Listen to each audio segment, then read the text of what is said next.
D'abord, il y a eu cette imposante colonne de fumée menaçant tout l'horizon au-dessus du port de Beyrouth. Puis, une puissante déflagration et une deuxième. L'explosion a graduellement tout soufflé sur son passage.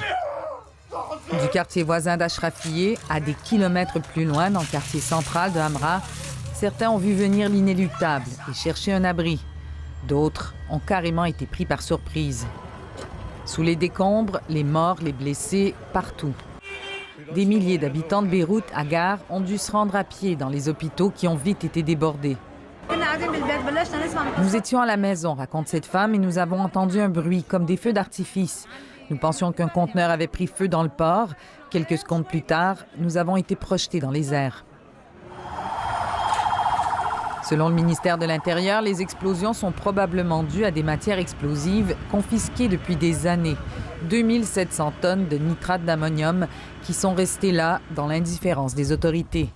Inacceptable, a dit le président Michel Aoun, qui appelle à un état d'urgence pour les 2 prochaines semaines. Les responsables de la catastrophe seront jugés, a promis le Premier ministre en direct à la télévision libanaise. La France, l'Iran, le Royaume-Uni ont, comme beaucoup d'autres nations, exprimé leur solidarité avec le peuple libanais et offert de l'aide. Plus étonnant peut-être, Israël, toujours en guerre avec le Liban, a aussi offert une aide humanitaire et médicale par le biais de canaux diplomatiques. C'est le moment de transcender les conflits, peut-on lire sur le compte Twitter de l'armée israélienne. Le sort continue de s'acharner sur le pays du Cèdre et sa population. Le Liban connaît sa pire crise économique depuis des décennies. Dépréciation de sa monnaie inédite, hyperinflation, licenciements massifs et restrictions bancaires drastiques. La grogne sociale est alimentée depuis des mois. La nuit tombée, l'incendie au port contrôlé, Beyrouth, blessé dans sa chair et sans électricité, est de nouveau plongé dans le noir quasi total.